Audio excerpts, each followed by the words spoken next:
Thank you, Judith. Judith hands over to Judith. Okay, first, for those who may not have been here last night, I bring solidarity greetings from the Socialist Workers' Party in Britain, and I'm really pleased to be here on this international platform. It's magnificent to be here, and thanks very much for inviting me. Okay, system change. Well, let's look at the system as it is today, capitalism. It's hardly delivering for people, is it? I mean, for thousands of years, humans have only needed water, food, shelter, clothing, depending on climate. And even in the 21st century, this supposedly magnificent, developed system cannot even deliver those basic needs for all of humanity across the globe. So there's something wrong, isn't there? That it can deliver riches and wealth to a tiny minority, but there are still people today that are dying, and children included, many of them, without access to water, yet we can go and have clean water from a tap or buy a bottle from a supermarket. This is what capitalism looks like today. And if you think of recent years, the crisis that has dogged the system since the financial crash of 2008, we have seen the ruling class, the capitalist class, Marx called them a band of warring brothers. So what he meant was the ruling class and the bosses are constantly competing with each other for greater profits and to create wealth, but also they band together because they are united in one thing, and through the crisis this has been so clear that the way that they wanted the system to recover was to make all of us pay. And this was an international unity of the ruling class, whether in Greece, who started, if you like, the crisis hit the deepest and earliest, but we have seen this is what the ruling class wants to do. We discussed last night that actually the economic crisis and what has happened in terms of the political centre, the political elites, the establishment, that they have pursued neoliberalism relentlessly, imposed austerity on millions of people. They have so been, the whole way that they have pursued the interests of the system has caused a deep crisis for the political centre. And we talked yesterday about what the implications of this, the political implications. Because obviously, political crisis of the centre, of the establishment, is rooted in the system and the crisis, the economic crisis of the system. We've seen this before, whether it's in the 30s or in other periods. What's the lesson for us as socialists about how do we change the system? If we're not just going to go through this history of every 50 years, every 100 years, every 20 years of crisis, fascism, racism, economic austerity, how are we going to get out of this and have something different? Well, one lesson is tinkering around at the political centre is not going to change things. In fact, the political centre, if you like, is some of the root cause of the problems that we face at the moment. And I think we've talked a lot today about the rise of the right and the rise of racism. But we always have to understand that the polarisation isn't going solely in one way. And actually, to understand that, it shows that there's potential for it to be shaped in a different direction. I mean, last night we talked about the American election. Let's remember, Bernie Sanders, yes, in the Democratic Party, but somebody who argued that he was a socialist, came very close to beating Hillary Clinton. The flaw was he fell in behind Clinton, afterwards. That he should have broken. And even in the French election, in the first round, Mélenchon came only just over 1% behind the fascist Marine Le Pen. So it isn't the case that there isn't potential challenge to the status quo. And Petros will talk, I'm sure, about the situation in Greece in terms of the collapse of PASOK and the rise of Syriza, what it meant, but the compromises that followed. Because actually, if you try to manage the system, you will destroy yourselves in the sense of the ruling class will want to use you to impose the price to be paid on ordinary people. What happens is if you allow the right, and that can be the far right can pull the whole agenda to the right. We've seen what's happened around racism. The mainstream politicians created a situation where racism was becoming more and more the norm, and the right-wing parties took it further, which then drags everybody. So then you get people on the left saying maybe immigration controls, maybe a bit more control of people coming in the country. It drags the political centre to the right if we allow that to happen. And actually, what we're seeing today is there's such disillusionment with the political elites or with the established sort of alternatives that many people don't want to vote at all, even when it's quite critical. So tomorrow many people will not vote for Macron or Le Pen because they believe neither of them offer them anything. Just as I mentioned before, actually more than half of those registered voters in America did not vote for Clinton or for Trump because they didn't believe either of them offered them anything. In Britain, you will know that we have just been thrust into a general election. But it's a very important one because the difference for us in Britain this time is that the Labour Party, the one that Tony Blair led us into war, etc., is being led by Jeremy Corbyn. And I'm sure you are familiar with Jeremy Corbyn. He is somebody who has come to speak at the Marxism that SWP organises very often in Britain. He is a socialist, a leading anti-war campaigner. I know him, I've worked with him in committees about the war, a very principled man. And his leadership victory, to win the leadership, was just stunning. He spoke to mass meetings around the country and he won the leadership twice, the second time with an even greater majority. He was standing on fire trucks, fire engines, outside rooms with hundreds of people because they couldn't fit. It was tremendous, many young people getting politicised.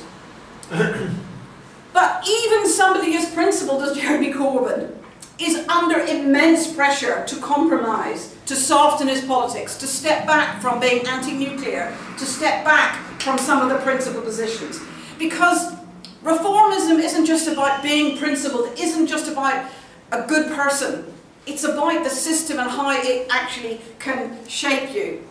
And I think that pressure on people, which is why Bernie Sanders fell in behind Clinton, you know, these are the pressures on people to say, actually, we're never going to really change the system, but you have to stick with us if you're going to just make it a little better.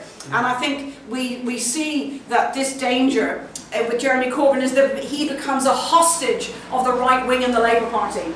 And, you know, the majority of the parliamentary party, the MPs, they are stabbing him in the back every day. In the newspapers, at meetings, they are denouncing him. And actually, people say Jeremy Corbyn is meaning that the polls are very bad for Labour. Well, it's the Labour establishment that are constantly saying, even saying, don't vote Labour in some cases. So really, you see the situation that the right of Labour can have. So if people just relied on Jeremy Corbyn getting elected, really there will not be change, because the strength of the left in Britain today is about what happens in the street. The workplace struggle is low, but that's still where we look to for workers to have collective strength to challenge things. And so we are saying to Labour people, get out on the streets, hold the mass meetings, let's say kick the Tories out. Working class people are sick of the Tories.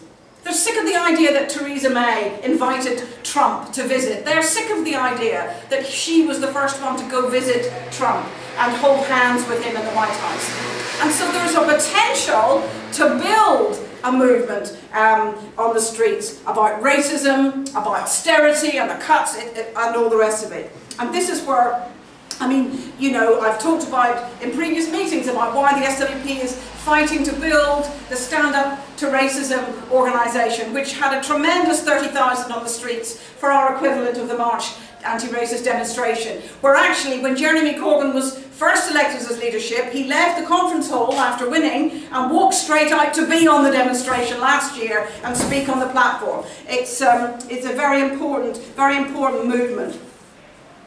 But to be honest, you know, we have to be realistic. The results from the local council elections that happened on Thursday are not good for Labour. They won, they did not get wiped out, as many people predicted, but they are still poor. Many things, like in Scotland, predate Jeremy Corbyn. Everybody wants to blame the left for bad results, but it is more complicated than that.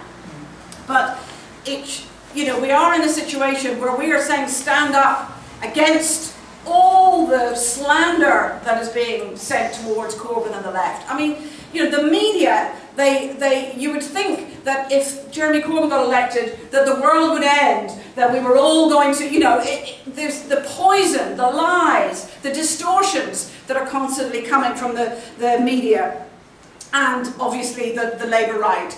And sadly also some people who claim to be of the left. I mean, some people may be familiar with Owen Jones, a columnist in the Guardian newspaper who was seen as himself as a left activist, anti-racist and all the rest of it. But now he's saying, oh, Corbyn cannot win, we really maybe need to rethink, etc. So a situation really where there is a mountain to climb in terms of an election.